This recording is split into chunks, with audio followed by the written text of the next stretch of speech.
First glance at the Xperia Z5, it might look a lot like all the other Xperias, but that's something we probably expected already in the Xperia Z5. However, there are a few new features on here that should sweeten the pot a little bit, and hopefully this phone's going to make it to many more audiences aside from just the European and Asian markets.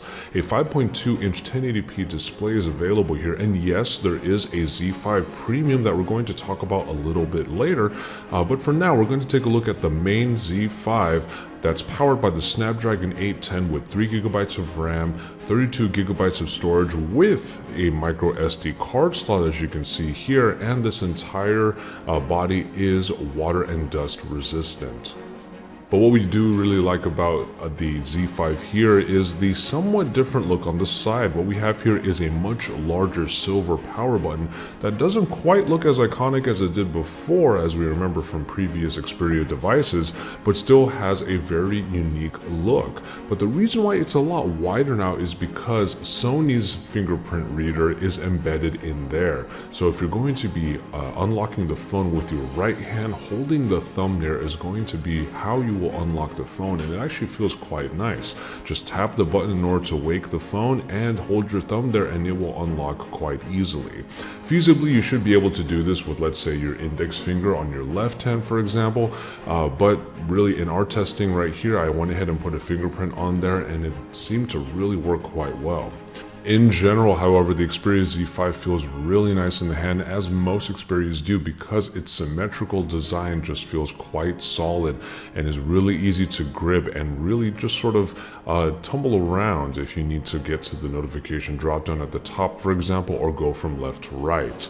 The Xperia Z5 still continues that great handling experience, especially in the size that it keeps at 5.2 inches in the display. Now, the display technology is still being boasted about by Sony, and we do think that it looks quite nice, especially in our first look here. But really what we really notice here is just how fast the phone is. The Snapdragon 810 is doing a great job of powering the Xperia UI, which is backed by Android 5.1.1. And as I'm going through the recent app screen and really hitting all the apps that I possibly can, it really feels like one of the snappiest editions of Android that we've seen thus far. It's definitely up there, and the Xperia UI does try to keep things fairly Spartan with only a few features here and there, including those little small apps that you can access from the recent app screen, but even then it still feels really smooth and very rapid. But what we're really excited for is checking out the new camera. Now, this is the first time in the Xperia line in a long time that we've had a reimagined camera module in the back, and we're really looking forward to putting this 23 megapixel Exmor RS sensor to its testing. What really is intriguing to us is the fact that Sony really put out there that their imaging department has been one of the best, and yes, they have come out with some great alpha cameras, and hopefully now we'll be able to see that kind of quality in their smartphones. The Z5 also sports one of the fastest autofocuses, and I tried to test it in this particular unit, and it did seem to do a really good job even in this somewhat low light situation that I was testing it out in. Of course, 4K video capture will be available on there, and a steady shot technology will hopefully be able to stabilize all of the photos and even the videos in a way that makes it very pleasant to the eye. The front-facing camera is of a 5 megapixel construction, but really when you're looking through the camera app itself, there's so many options, and this is something we've been used to from Sony for a long time now. Everything from AR to even all of these different ways of just manipulating the shot, panorama modes, slow motion, fast capture, and everything that you could really hope for inside of the camera to make your photography just that fun. But really, we can't wait to see if the quality of this phone is up to snuff compared to all of the other great flagship quality that we've seen in 2015 already. And finally, we are going to take a look at the Xperia Z5 Premium. Now, we do have a meeting with Sony coming up in a day or two where we're going to get a closer look at it, because at the actual press event, no one was actually able to get their hands on the Premium, and we've been told that we'll be able to tomorrow. Now, the Z5 Premium does have a 4K display, which is kind of insane when you say it out loud, but at a 5.5-inch display, you have 801 pixels per inch. That's the number that we saw on their display there.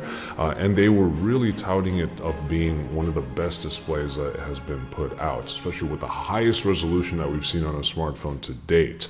But what they're also going to do, as Sony does with their televisions, and this is an intriguing thought, is the phone itself is going to upscale all of the media content so that it actually has a 4K look to it. Now, we are a little bit skeptical about that, even though a lot of media out there is still around 720p resolution, 1080p when you're lucky.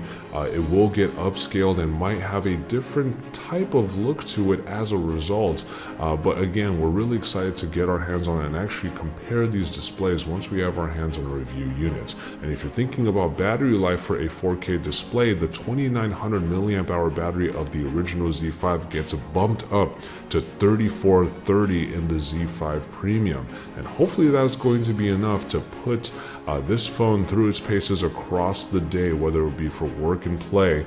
But with the stamina modes and the great battery consumption options that you have on the Xperia line, you should be able to get this phone to kind of stretch itself out for quite a long time.